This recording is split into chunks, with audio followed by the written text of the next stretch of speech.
তো তার অন্তর না গলে পারে না। ইস্তেগফার সম্পর্কে কোন কোন হাদিসের ভাষ্যের মধ্যে মান লাজিমাল ইস্তেগফার ভাষ্য এসেছে, অর্থাৎ যে ব্যক্তি ইস্তেগফারকে আঁকড়ে ধরবে, এটাকে কন্টিনিউয়াসলি করবে, ইস্তেগফার কখনো ছাড়বে না, সবসময় তার মধ্যে ইস্তেগফার অব্যাহত থাকবে, ওই ব্যক্তিকে আল্লাহ রাব্বুল আলামিন বিভিন্ন পেরেশানি থেকে সারপ্রাইজড হওয়ার মতো এমন এমন পথ বের করে দিবে যে সে চিন্তাও করে নাই। তার পেরেশানি থেকে মুক্তির পথ আল্লাহ তাআলা দেখায় দিবেন। ইস্তেগফার কিভাবে করবেন ভাই? ইস্তেগফার এমন একটা আমল, এটা ছাড়া তো আমাদের উপায় নাই ভাই।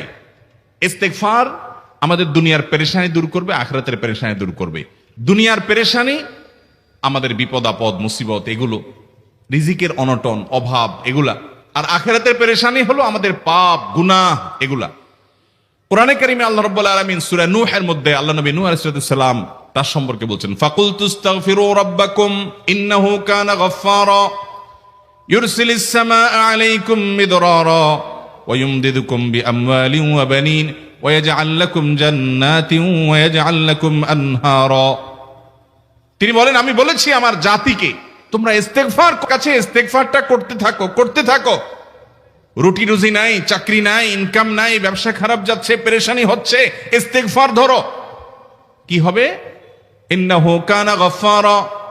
যদি ইস্তেগফার করো, এক নম্বর লাভ হলো আল্লাহ মাফ করে দিবেন গুনাহ। ইউরসিলিস সামাআ আলাইকুম মিদরারা, যাতে ফসল ভালো হয়, রিজিক ভালো হয়, সেই ব্যবস্থা আল্লাহ করবেন। ওয়া ইউমদিদুকুম বিআমওয়ালিন ওয়া বানিন, ছেলে মেয়ে হয় না অথবা ভালো ছেলে মেয়ে নাই, আল্লাহ তাআলা নেক সন্তান দিয়ে তোমাকে শক্তিশালী করবেন, সম্পদ দিয়ে শক্তিশালী করবেন। ওয়া ইয়াজআল লাকুম জান্নাতি ওয়া ইয়াজআল লাকুম আনহারা, আল্লাহ তাআলা প্রসবন দিবেন, ফসল দিবেন, বরকত দিবেন রুজিতে। কিসের মাধ্যমে? ইস্তেগফার। কিসের মাধ্যমে ভাই? ইস্তেগফার। আহা, ইস্তেগফারের আমল আমাদের দেশে মানুষ আমরা জানি না ভাই। এটাও আরবদেরকে আমি দেখেছি, সারাক্ষণ তারা অবসর সময়গুলোতে ইস্তেগফার করতে থাকে, আস্তাগফিরুল্লাহ ওয়া আতুবু ইলাইহি, আস্তাগফিরুল্লাহ আস্তাগফিরুল্লাহ। মানে কি? আল্লাহর কাছে আমি ক্ষমা প্রার্থনা করি, আল্লাহর কাছে আমি মাপ চাই, আল্লাহর কাছে আমি তওবা করি, আল্লাহর দিকে আমি ধাবিত হই, আল্লাহর কাছে আমি ফিরে যাই, আস্তাগফিরুল্লাহ আস্তাগফিরুল্লাহ। আপনি বসে আছেন নিরিবিলি, ভাইরা আমার, এখন আর নিরিবিলি বলতে কোনো সময় নাই, এখন আর ফ্রি টাইম নাই, এখন আর আমাদের অবসর টাইম নাই। আস্তাগফিরুল্লাহ কখন বলবো? মোবাইল টিপতে টিপতে টিপতে টিপতে, ফেসবুকের নোটিফিকেশন দেখতে দেখতে দেখতে, লাইক কমেন্ট গুনতে গুনতে আমাদের এখন কোনো ফুরসত নাই। বাহিরে তো নাই, টয়লেটে গেলেও তখন আমাদের ব্যস্ততা মোবাইল নিয়ে, ফেসবুক নিয়ে, ঘুমাইতে গেলেও আমাদের ব্যস্ততা। ও ভাই আমার, অথচ আমার হায়াত শেষ হয়ে যাচ্ছে, আমল নামার শূন্য খালি, ফেসবুক টিপাটিপিতে পরিপূর্ণ। আল্লাহর কাছে কি নিয়ে যাবেন? ইস্তেগফার করবেন তো ইনশাআল্লাহ? অবসর সময় ইস্তেগফার করবেন তো ইনশাআল্লাহ? নিরিবিলি আছেন, একাকী আছেন, ইস্তেগফার চালায় দেন। 10 সেকেন্ড টাইম পাইছেন, ইস্তেগফার শুরু করে দেন। ডাক্তারের কাছে গেছেন, ওয়েটিং এ আছেন, বসে আছেন, ইস্তেগফার করতে থাকেন। সিরিয়াল আছেন কোন কাজের, ইস্তেগফার করতে থাকেন। ডিউটিতে যাচ্ছেন, গাড়িতে, বাইসাইকেলে, বাইকে, যে কোনো ভাবে পায়ে হেঁটে ইস্তেগফার করতে থাকেন। যে কোনো অবসরের সময়গুলোকে ইস্তেগফার দিয়ে পরিপূর্ণ করে দেন। ভাইরা আমার, ইস্তেগফার সকল সমস্যার সমাধান। ইস্তেগফারের ভিতরে সবচেয়ে শ্রেষ্ঠ ইস্তেগফার হলো সাইয়্যিদুল ইস্তেগফার। সাইয়্যিদুল ইস্তেগফারটা যদি মুখস্থ না পারেন, অন্তত লিখিত ভার্সনটা পড়েন। সাইয়্যিদুল ইস্তেগফারের যে অর্থ, এটার যে মর্ম, বড় হৃদয়গ্রাহী ভাই, বড় মর্মস্পর্শী। ইমানদার এটার অর্থের দিকে তাকায় যদি পড়ে, তো তার অন্তর না গলে পারে না। আল্লাহুম্মা আনতা রব্বি, হে আল্লাহ আপনি আমার রব, আপনি আমার পালনকর্তা লাগেন, আপনার সাথে আমার এই সম্পর্ক, আমি আপনার গোলাম, আপনি আমার রব, এই সম্পর্কটা আপনার সাথে আছে। আল্লাহুম্মা আনতা রব্বি লা ইলাহা ইল্লা আন্ত, ও আল্লাহ আপনি ছাড়া আমার ইবাদত, আমার গোলামি, আমার দাসত্ব, উপাসনার উপযুক্ত আর কেউ নাই। আল্লাহুম্মা আনতা রব্বি লা ইলাহা ইল্লা আন্ত খালাকতানি, আপনি আমাকে সৃষ্টি করেছেন, ওয়া আনা আবদুক, আল্লাহ আমি আপনার গোলাম। দেখেন কিভাবে আল্লাহর সাথে সম্পর্কটার কথা বলা হচ্ছে মুহাব্বতের সাথে। খালাকতানি ওয়া আনা আবদুক, আল্লাহ আপনি আমাকে সৃষ্টি করেছেন আর আমি আপনার গোলাম। ওয়া আনা আলা আহদিকা ওয়া ওয়া'দিকা মাস্তাতা'তু, আল্লাহ আপনার সাথে যে অঙ্গীকার করেছিলাম, আলাস্তু বিরব্বিকুম, আপনি জিজ্ঞেস করেছেন, আলমে আরওয়াহাতে আমরা বলেছি বালা, হ্যাঁ আপনি আমার রব। আপনাকে রব হিসাবে স্বীকৃতি দিয়ে আপনার গোলামি করার যে অঙ্গীকার আমরা করেছি, কালিমাতুশ শাহাদা যে আমরা পাঠ করেছি, এই যে আপনার সাথে কৃত অঙ্গীকার, রব হিসাবে স্বীকৃতি দেওয়ার পর, গোলাম হিসাবে মেনে নেওয়ার পর, আমি আপনার যে গোলামি করার কথা ছিল, ওয়ানা আলা আহদিকা ওয়া ওয়াদিকা মাস্তাতাতু, যতটুকু পারছি আমি সে ওয়াদার উপরে থাকার চেষ্টা করছি আল্লাহ। ওয়ানা আলা আহদিকা ওয়া ওয়াদিকা মাস্তাতাত আবুউ লাকা বিনিআমাতিকা আলাই, আল্লাহ আমি স্বীকার করি আপনি আমার প্রতি অনেক নিয়ামত দিয়েছেন, অনেক নিয়ামত দিয়েছেন, এটা আমি স্বীকার করি। ওয়া আবুউ লাকা বিযামবি, আর আমি এও স্বীকার করি যে আল্লাহ অনেক অপরাধ, অনেক পাপ আমার দ্বারা হয়ে গেছে। ফাগফিরলি, অতএব আপনি আমাকে মাফ করে দেন। ফাইন্নাহু লা ইয়াগফিরুয যুনুবা ইল্লা আনতা, কারণ আপনি ছাড়া আর কেউ গুনাহ ক্ষমা করতে পারবে। ভাইরা আমার, অর্থের দিকে লক্ষ্য করে করে, মর্মটা বুঝে বুঝে একটু সাইয়্যিদুল ইস্তিগফার পড়েন, লেখা দেখে দেখে পড়েন, ইউটিউব থেকে দেখে দেখে পড়েন, কিন্তু পড়েন। আল্লাহুম্মা আনতা রাব্বি লা ইলাহা ইল্লা আনত খালাকতানি ওয়া আনা আবদুকা ওয়া আনা আলা আহদিকা ওয়া ওয়াদিকা মাস্তাতাতু আউযু বিকা মিন শাররি আবুউ লাকা বিনিআমাতিকা আলাইয়া ওয়া আবুউ লাকা বিযামবি ফাগফিরলি ফাইন্নাহু লা ইয়াগফিরুয যুনুবা ইল্লা আনতা। এটা হলো বড় ইস্তিগফার। এত বড় ইস্তিগফার পড়তে পারেন না, কোনো পেরেশানি নাই, কোনো অসুবিধা নাই। সবচেয়ে ছোট ইস্তিগফার হলো আস্তাগফিরুল্লাহ আস্তাগফিরুল্লাহ আস্তাগফিরুল্লাহ। আল্লাহ আপনার কাছে ক্ষমা চাই, কত ভুল হয়ে যায়, কত অন্যায় হয়ে যায়। ভাইরা আমার, এটা হলো রিমুভার। ভুল করে কিছু লিখছেন, রিমুভ করে ফেলছেন, শেষ হয়ে গেছে। আপনি ঘন ঘন ইস্তিগফার পড়তে থাকেন, অগণিত ভুল হয়, অগণিত ত্রুটি হয়, বারবার ইস্তিগফার এগুলোকে সবগুলোকে শেষ করে দেয়। ভাইরা আমার, নিরাপত্তা এনে দেয়। আল্লাহ কোরআনে কারিমে বলেছেন যে আপনার রব আপনার কওমের প্রতি আযাব নাজিল করবেন না যদি আপনি থাকেন। আর যদি তারা ইস্তিগফারে রত রাখে, তাহলে গণ আযাব আল্লাহর পক্ষ থেকে আসবে। অতএব ভাইরা আমার, ইস্তিগফার বেশি বেশি করতে হবে। 6টা আমল, 6টা জিকির, দোয়া হলো শত শত হাজার দোয়া এবং জিকিরের সান্নিধ্যাসের। দ্বিতীয়টা হলো ইস্তিগফার। চেষ্টা করবো না ইনশাআল্লাহ ইস্তিগফার করা, চলতে ফিরতে আস্তাগফিরুল্লাহ ওয়া আতুবু ইলাইহি, অথবা শুধু আস্তাগফিরুল্লাহ। আরেকটা ইস্তিগফার হাদিসে বর্ণিত, আস্তাগফিরুল্লাহাল্লাযী লা ইলাহা ইল্লা হুয়াল হাইয়ুল কাইয়্যুম ওয়া আতুবু ইলাইহি ওয়া লা হাওলা ওয়া লা কুওয়াতা ইল্লা বিল্লাহ। এটাও ইস্তিগফার। তাহলে একটা বড় ইস্তিগফার, একটা মিডিয়াম, একটা ছোট, যার যেটা সুবিধা হয় এটা পড়েন। বড়টা হলো সাইয়্যিদুল ইস্তিগফার, সবচেয়ে শ্রেষ্ঠ ইস্তিগফার যেটা হাদিসে বর্ণিত হয়েছে। সাইয়্যিদুল ইস্তিগফার নবীজি সকাল সন্ধ্যা পাঠ করতেন, বিভিন্ন সময় পাঠ করতেন, রাতে পাঠ করার কথা বলতেন। সাইয়্যিদুল ইস্তিগফার পাঠ করলে আল্লাহ রাব্বুল আলামিন ওই দিনে, ওই রাতে, ওই ব্যক্তি মারা গেলে তার সব গুনাহ খাতা মাফ করে তাকে জান্নাত দিবেন ইনশাআল্লাহ। অতএব ভাইরা আমার, সাইয়্যিদুল ইস্তিগফার সবচেয়ে বড়, আস্তাগফিরুল্লাহাল্লাযী লা ইলাহা ইল্লা হুয়াল হাইয়ুল কাইয়্যুম ওয়া আতুবু ইলাইহি ওয়া লা হাওলা ওয়া লা কুওয়াতা ইল্লা বিল্লাহ। এটা হলো মাঝারি ধরনের। আর সবচেয়ে ছোট ইস্তিগফার হলো আস্তাগফিরুল্লাহ ওয়া আতুবু ইলাইহি। ইবলিস আল্লাহর কাছে দোয়া করছে কখন? এমন সময় যখন আল্লাহ তাকে নির্দেশ করছে সিজদা করো। আদমের সম্মানে সেই নির্দেশ সে লঙ্ঘন করেছে, ডাইরেক্ট আল্লাহর সামনে সরাসরি লঙ্ঘন, সরাসরি বিদ্রোহ। আপনার সামনে আপনার ছেলে, আপনার কর্মচারী, আপনার কাজের লোক ডাইরেক্ট যদি একটা জিনিস বলে পারবো না, কি পরিমাণ মেজাজ আপনার গরম হবে চিন্তা করেন। অথচ আপনিও মানুষ, সেও মানুষ, আর আল্লাহ হলেন সৃষ্টিকর্তা, এ হলো সৃষ্টি। সে যুক্তি দেখায়, খালাকতানি মিন নার ওয়া খালাকতাহু মিন তিন, আমারে আগুন থেকে তৈরি করছেন, তারে মাটি থেকে তৈরি করছেন, আমি কেন তারে সিজদা করব? তর্ক যুক্তি হাজির করে আল্লাহর নির্দেশকে আল্লাহর সামনে লঙ্ঘন করেছে। কত ডেঞ্জারাস সিচুয়েশন বুঝেন, কি পরিমাণ রাগ আল্লাহ রাব্বুল আলামিন হওয়ার কথা। তার তো গুণবাচক নাম শুধু রহমান রহিম না, তার গুণবাচক নাম আছে কি? কাহার, জব্বার। তো আল্লাহ রাব্বুল আলামিনের এই গুণবাচক নামও তো আছে। তিনি তো প্রচন্ড রকমের কাহারের অধিকারী। তো আল্লাহর সামনে ডাইরেক্ট তার আদেশকে লঙ্ঘন করেছে, হঠকারিতা দেখিয়েছে, অহংকার করেছে, দম্ভ দেখিয়েছে, এত বড় বেয়াদবি করেছে। ওই টাইমে আল্লাহ তাআলা তো রাগ হওয়ার কথা। ওই রাগের সময়, ওই কঠিন সময় ইবলিস যখন আল্লাহ তাকে বললেন, যাও ফখরুজ মিনহা ফাইন্নাকা রাজিম, জান্নাত থেকে বের হও, তুমি বিতাড়িত, আল্লাহ রাগ হয়ে তাকে জান্নাত থেকে বের করে দিলেন। ভাইরা আমার, এই রকম সময় পর্যন্ত ইবলিস দোয়া করে বসছে। কি দোয়া করছে? রব্বি আনজিরনি ইলা ইয়াউমি ইউবআসুন, আল্লাহ আমাকে সুযোগ দেন, কিয়ামত পর্যন্ত হায়াতটা দেন আমারে। দোয়া করে বসছে। কিন্তু আল্লাহ তাআলা কি করছেন? আল্লাহ বলছেন, তো বড় সাহস তোর, বেটা মাত্র সিজদা করতে বলছেন করলি না, কমবখত, আবার দোয়া করস।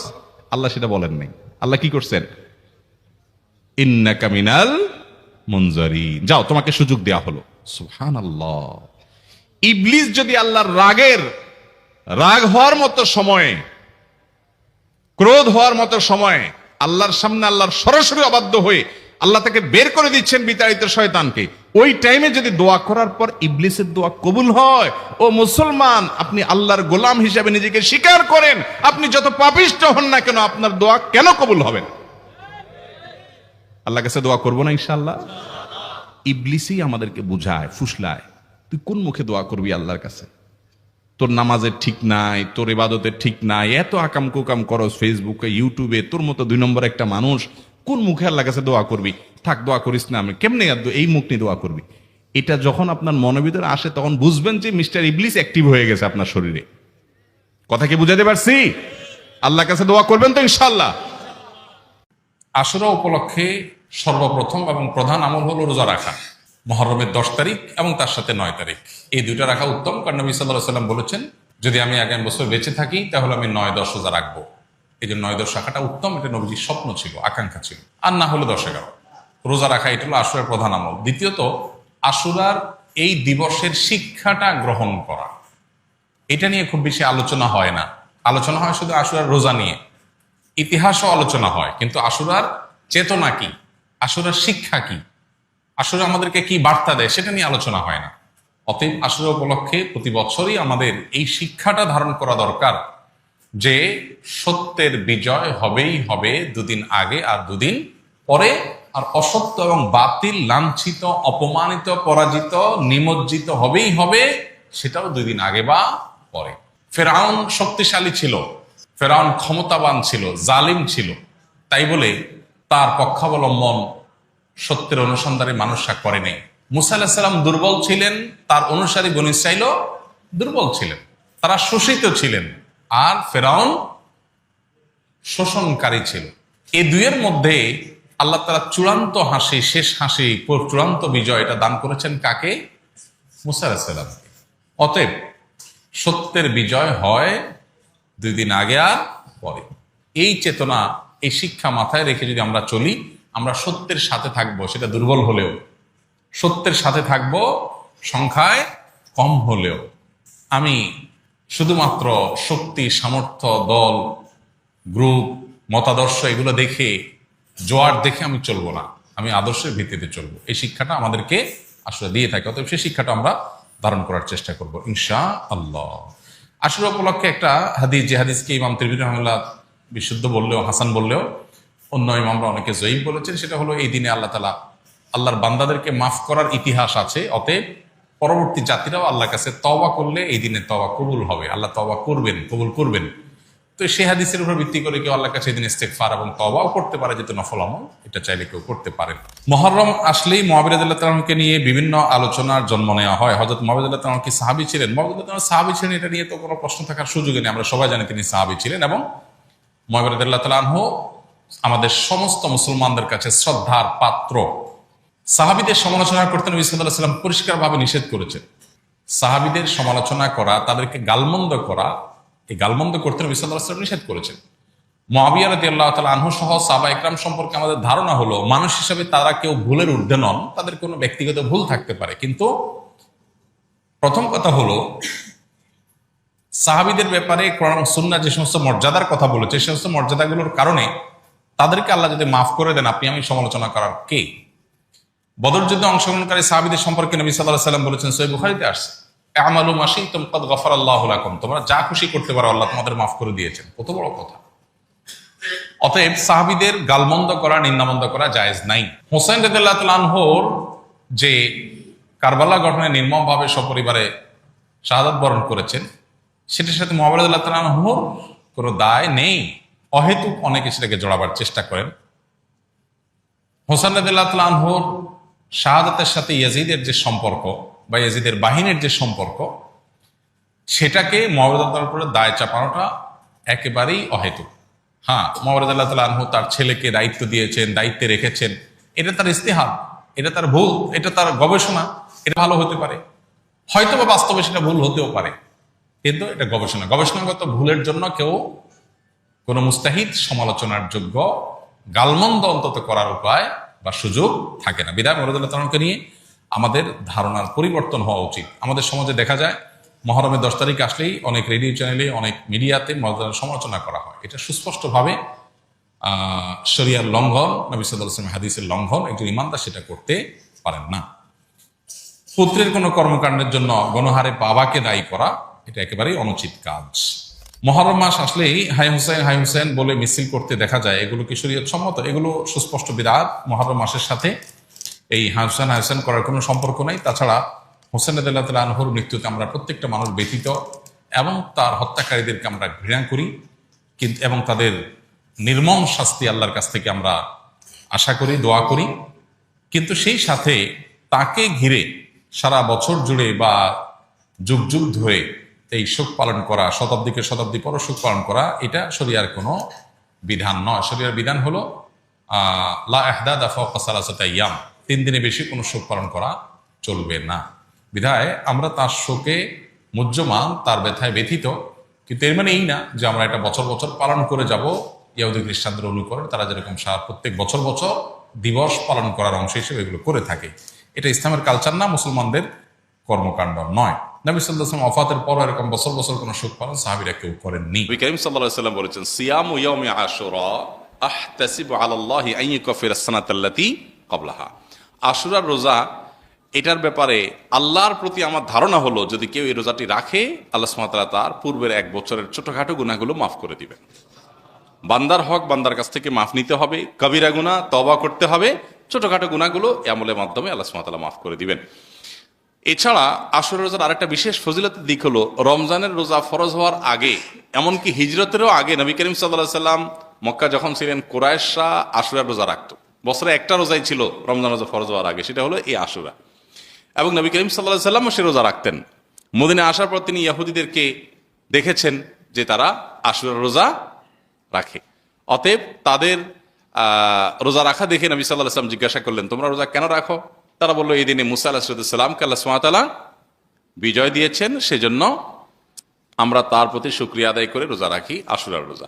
তখন নবী করিম সাল্লাল্লাহু আলাইহি ওয়াসাল্লাম এই ঘটনার পর নবী সাল্লাল্লাহু আলাইহি ওয়াসাল্লাম বললেন, তাহলে আমরা বরং মুসা আলাইহিস সালামের প্রতি আল্লাহর অনুগ্রহের কারণে আরো বেশি শুকরিয়া আদায় করার আমাদের হক, অধিকার আছে। আমরা তার প্রকৃত অনুসারী, তার কথা আসলে আমরা মানি। অতএব আশুরার রোজা আমরা রাখবো। তবে তাদের থেকে নিজেদের রোজাকে বৈচিত্র্যপূর্ণ স্বাতন্ত্র্য আনার জন্য নবী সাল্লাল্লাহু আলাইহি ওয়াসাল্লাম বলেছেন, তারা আশুরা রোজা রাখে একটা, আমরা রাখবো।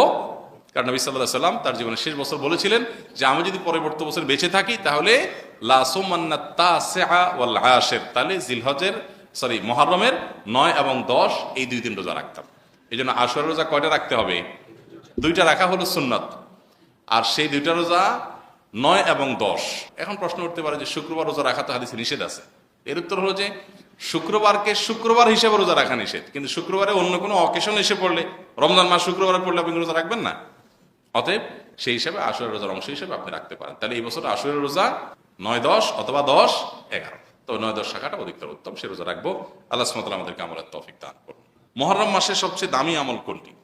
মুহররম মাসের সবচেয়ে দামি আমল, মুহররম মাসের একমাত্র রুটিন আমল হলো বেশি বেশি নফল রোজা রাখা, মানে বিশেষ আমল এই মাস উপলক্ষে। অতএব নফল রোজা বিশেষ করে রাখবেন, যে যতটুকু পান, এটাই মাসের আমল। আশুরার করণীয় বর্জনীয় সম্পর্কে জানতে চাই। 10ই মুহররমকে আশুরা বলা হয়। 10ই মুহররমকে কি বলা হয়? আশুরা। মুহররমের 10 তারিখ, এটি কোরআন এবং হাদিসের দৃষ্টিকোণ থেকে খুবই গুরুত্বপূর্ণ এবং তাৎপর্যপূর্ণ একটা দিন। সারা বছরের ফজিলত এবং মর্যাদাপূর্ণ কয়েকটা দিনের একটা হলো আশুরা। মুহররমের 10 তারিখ বা 10ম দিনটি, এটি তাৎপর্যপূর্ণ হওয়ার কারণ হলো এই দিনে আল্লাহ রাব্বুল আলামিন পৃথিবীর ইতিহাসে বহু নবী রাসূলকে অন্যায় এবং বাতিলের বিরুদ্ধে বিজয় দিয়েছেন। অনেক বড় বড় ঘটনা এই দিনে ঘটেছে এবং কিয়ামতের আগে আরো ঘটবে। এই দিনের সবচেয়ে বড় ঘটনা যেটি ঘটেছে বা সবচেয়ে বড় আলোচিত ঘটনা হাদিসে, সেটি হলো এই দিনে আল্লাহ নবী মূসা আলাইহিস সালামকে আল্লাহ তাআলা ফেরাউনের বাহিনীর বিরুদ্ধে বিজয় দিয়েছেন। মুসা আলাইহিস সালাম এবং ঈমানদারদের বিজয়ের দিন এটি, আশুরার 10 তারিখ বা মুহররমের 10 তারিখ বা আশুরা, এটি হলো বিজয়ের দিন মুসা আলাইহিস সালামের এবং বনী ইসরাইলের। ফেরাউন তাদেরকে ধাওয়া করেছে, আল্লাহ তাআলা তাদের জন্য নীল নদে, আল্লাহ তাআলা তাদের জন্য নদীর উপরে রাস্তা করে দিয়েছেন, সেই রাস্তা তারা পার হয়ে গেছেন অলৌকিকভাবে। আর ফেরাউন তার বাহিনী সহ তাদের অনুসরণ করতে গিয়ে মাঝ নদীর দিকে নিমজ্জিত হয়েছে। এখনো ফেরাউনের লাশ মিশরের পিরামিডে আছে। আল্লাহ বলেছেন ওয়াকাযালিকা নুনাজ্জিকা লিবাদানিকা লিতাকুনা লিমান খালফাকা আয়া, তোমার দেহকে, হে ফেরাউন, তুমি যে অহংকারী ছিলে, তোমার দেহকে কিয়ামত পর্যন্ত আমি রেখে দিব, নষ্ট হতে দিব না, যাতে পরবর্তী প্রজন্মের কাছে তুমি শিক্ষার বিষয় হও, তোমাকে দেখে শিক্ষা নিতে পারে যে আল্লাহ দ্রোহীদের শাস্তি কি হয়, যত বড় পাওয়ারফুলি হোক না কেন। তো যাই হোক, সেই আশুরা হলো মুহররমের এই 10 তারিখ। সেই আশুরা, এটার সাথে মুসা আলাইহিস সালামের বিজয় জড়িত, ফেরাউনের পরাজয় জড়িত, হক এবং বাতিলের দ্বন্দ্বের মধ্যে চূড়ান্ত এবং শেষ বিজয় হকের হয়, সেই শিক্ষা আশুরা আমাদেরকে দেয়। আশুরা উপলক্ষে আমাদের করণীয় হলো 2টা রোজা রাখা।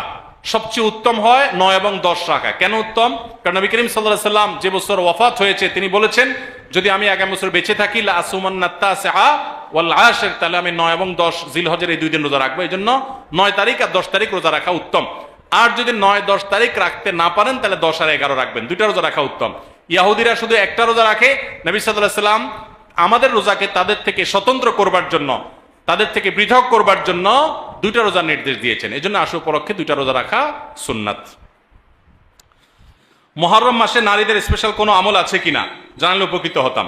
মুহররম মাসে পুরুষদের জন্য যে আমলগুলো আছে, আমাদের মা বোনদের জন্য একই আমল আছে, মা বোনদের জন্য আলাদা কোনো আমল নাই। মুহররম মাসের সবচেয়ে গুরুত্বপূর্ণ আমল হলো বেশি বেশি রোজা রাখা। বেশি বেশি কি রাখা? রোজা রাখা। নবী করিম সাল্লাল্লাহু আলাইহি সাল্লাম বলেছেন আফদালুস সিয়ামি বা'দা রমাদান শাহরুল্লাহিল মুহররম, আল্লাহর কাছে রমজানের পরে নফল রোজার জন্য সবচেয়ে আদর্শ এবং শ্রেষ্ঠ মাস হলো মুহররম মাস। এজন্য ভাই মুহররম মাসে বেশি বেশি নফল রোজা রাখার চেষ্টা করতে হবে। বেশি বেশি তো দূরের কথা, অনেকে একটাও রাখতে পারেন না, অন্তত 2-4টা হলেও রাখার চেষ্টা করবো ইনশাআল্লাহ। মুহররম মাস কিন্তু শুরু হয়ে গেছে, মুহররম মাস আরম্ভ হয়ে গেছে। আমরা এখন মুহররম মাসের মধ্যে আছি। সম্মানিত মাসের মধ্যে সম্মানিত 4টা মাস আছে, এর ভিতরে সবচেয়ে শ্রেষ্ঠ হলো এই মুহররম মাস, বছরের প্রথম মাস, হিজরি বর্ষের। অতএব এই মাসের প্রধান আমল হলো বেশি বেশি নফল রোজা রাখা। দ্বিতীয় আমল হলো মুহররমের 10 তারিখ আশুরা, এই আশুরা উপলক্ষে 2টা রোজা রাখা। 9 আর 10 রাখলে বেশি উত্তম, আর না হলে 10 আর 11 এই 2টা রোজা রাখা নারী পুরুষ সকলের জন্য সুন্নাহ। নারীরা যদি মাসিক অবস্থা না থাকেন তারা রাখবেন না, মাসিক অবস্থা না থাকলে তারা রাখবেন না। তাদের নিয়ত থাকলে আল্লাহ তাআলা তাদেরকে এমনিতে সওয়াব দিবেন ইনশাআল্লাহ। তাহলে মুহররম মাসে আমল হলো বেশি রোজা রাখা, বিশেষ করে আশুরা রোজা রাখা। এর বাইরে মুহররম উপলক্ষে স্পেশাল কোনো আমল নাই যে এই মাসের জন্য আলাদা করে এটা করণীয় আছে। শেষ প্রশ্ন, সামনে মুহররম মাস, মুহররম মাসে বিশেষ আমলগুলো যদি জানাতেন। খুবই গুরুত্বপূর্ণ প্রশ্ন। আর কয়েকদিনের মধ্যেই মুহররম মাস শুরু হতে যাচ্ছে। মুহররম মাস হিজরি বর্ষের প্রথম মাস। এ মাসের সবচেয়ে বড় তাৎপর্যের বিষয় হলো এটা সম্মানিত 4 মাসের একটা। সম্মানিত মাস কয়টা ভাই? 4টা। কি কি? জিলকদ, জিলহজ, মুহররম, এই 3টা হলো ধারাবাহিক। জিলকদ, জিলহজ এবং মুহররম বছরের 11তম, 12তম আর প্রথম, এই 3টা মাস। আর চতুর্থ মাসটা হলো রজব ও মুদার, আল্লাযী বাইনা জুমাদা ও শাবান, জুমাদাস সানি এবং শাবানের মধ্যবর্তী রজব মাস। এই 4টা মাসকে আল্লাহ তাআলা কোরআনে কারিমে সম্মানিত 4 মাস বলেছেন। সম্মানিত 4 মাস উপলক্ষে সাধারণ ভালো কাজগুলো, রুটিন যে ভালো কাজগুলো আছে সেগুলো নিয়মিত করা, এক্সট্রা কোনো ভালো কাজের নির্দেশনা নাই। আর গুনাহ থেকে বেশিরভাগ বেঁচে থাকতে হবে, কারণ আল্লাহ বলেছেন যালিকা দ্বীনুল কাইয়্যিম ফালা তাজলিমু ফিহিন্না আনফুসাকুম। সম্মানিত মাসগুলোতে তোমরা নিজেদের প্রতি অবিচার করবা না, অর্থাৎ পাপাচার করবা না। অন্য সময় তো পাপাচার করা যাবেই না, এই মাসে বিশেষভাবে পাপাচার থেকে বেঁচে থাকার চেষ্টা করতে হবে। এখন এই যে জিলহজ যাচ্ছে, মুহররম আসছে, 2টাই কিন্তু সম্মানিত মাস। এই সম্মানিত মাস উপলক্ষে আমার রুটিনে কোনো পরিবর্তন হয়েছে কিনা? রুটিনে পরিবর্তন দূরে থাকুক, আপনি একবারও মনে করেছেন কিনা একটা সম্মানিত মাস আমি অতিক্রম করছি? এটা আপনার মাথায় একবারও আসছে কিনা? যদি না আসে তাহলে আপনি আল্লাহর দেয়া সম্মানিত মাসের সম্মান দিলেন না। এজন্য আমাদের অন্তত এই ধারণাটা মাঝে মধ্যে জেগে উঠতে হবে মনের মধ্যে যে আমরা সম্মানিত মাস ক্রস করছি, অতিক্রম করছি। তাহলে মুহররম মাস সম্মানিত মাসের ভিতরে সবচেয়ে সম্মানিত মাস। নবী করিম সাল্লাল্লাহু আলাইহি ওয়াসাল্লাম এই মাসের একটা বিশেষ করণীয় স্থির করেছেন, সেটা হলো বেশি বেশি নফল রোজা রাখা। মুহররম মাসে বেশি বেশি রোজা রাখা। তিনি বলেছেন আফদালুস সিয়ামি বা'দা রমাদান শাহরুল্লাহিল মুহাররম। সহিহ মুসলিমের হাদিস যে রমজানের পর আল্লাহর কাছে সবচেয়ে উত্তম রোজা হলো আল্লাহর মাস মুহররম মাসের রোজা। এই জন্য এই মাসে বেশি বেশি আমরা নফল রোজা রাখবো ইনশাআল্লাহ। এই মাসের তাৎপর্যের আরেকটা কারণ হলো এই মাসে আশুরা আছে, অর্থাৎ মুহররমের 10 তারিখটা বিশেষ তাৎপর্য পূর্ণ একটা দিন, যেদিনে আল্লাহ তাআলা মূসা আলাইহিস সালামকে মুক্তি দিয়েছেন ফেরাউনের বাহিনীর বিপরীতে, এবং নবী সাল্লাল্লাহু আলাইহি সাল্লাম সেই ঘটনায় আল্লাহর কৃতজ্ঞতা আদায় করে মূসা আলাইহিস সালামের সপক্ষে তিনি আল্লাহর কাছে সিয়াম পালন করেছিলেন, এবং আশুরার দিনে রোজা রাখার ফলে 1 বছর পূর্বের গুনাহ মাফ হয়ে যায়। এবং আশুরার সাথে আরো একদিনে রোজা রাখে 9 অথবা 11 মুহররম, 10 তারিখে তো বটেই, তার সাথে 9 তারিখ অথবা 11 তারিখ প্লাস করে 2টা রোজা রাখা হলো সুন্নাহ। এটা হলো মুহররম মাসের করণীয়। সারা মাসে বেশি রোজা রাখা, আশুরার রোজা রাখা বিশেষভাবে, আর সম্মানিত মাস হিসাবে এ মাসের সম্মান দিয়ে চলা, এ হলো মুহররম মাসের করণীয়। এর বাইরে মুহররম মাসকে ঘিরে আমাদের দেশে তাজিয়া মিছিল, শোক মিছিল সহ নানাবিধ কার্যক্রম আমাদের চোখে পড়ে। এগুলোর সাথে কোরআন বা সুন্নাহর কোনো সম্পর্ক নেই, এগুলা মন গড়া এবং বেদাত।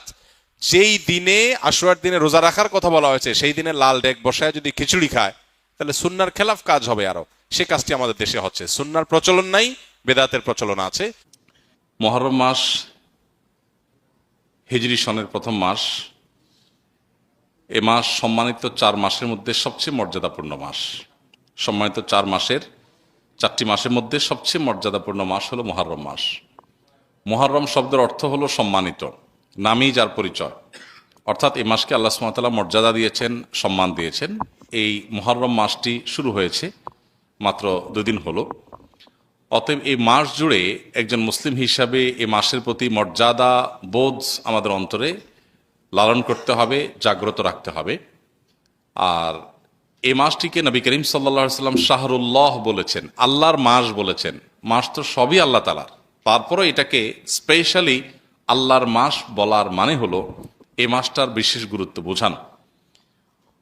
সব ছেলে মেয়েরাই বাপের সন্তান হলেও বাবা কোনো ছেলেকে যখন বলে তুই আমার সন্তান, তুই আমার ছেলে, এই তো আমার ছেলে, তখন এর মানে হলো তাকে বিশেষ স্নেহ মমতার কথা তিনি বোঝাচ্ছেন। ঠিক একইভাবে সব মাসগুলো, সব দিনগুলো আল্লাহ তাআলার হওয়া সত্ত্বেও মুহররমকে নবী করিম সাল্লাল্লাহু আলাইহি সাল্লাম বলেছেন শাহরুল্লাহি আল মুহররম, আল্লাহর মাস মুহররম। তো এই জন্য এ মাসটার বিশেষ মর্যাদা বুঝে আসে। এ মাসে অন্যান্য সম্মানিত মাসের মতোই গুনাহগুলো থেকে, পাপের কাজ থেকে বেঁচে থাকার ব্যাপারে একবার হলেও আমাদের বিবেক বাধা দেওয়া উচিত, একটু হলেও আমাদের থামা উচিত যে আমি সম্মানিত মাসে সম্মান নষ্ট করছি, অন্যায় করে, অপরাধ করে, গুনাহ করে। এ হলো মুহররম মাস সম্পর্কে সংক্ষিপ্ত কথা। এ মাসে নফল রোজা বেশি বেশি নবী করিম সাল্লাল্লাহু আলাইহি সাল্লাম রাখাকে উত্তম বলেছেন। রমজানের পরে সবচেয়ে বেশি এই মাসে নফল রোজা রাখাটা উত্তম, অতএব সে চেষ্টা আমরা করবো।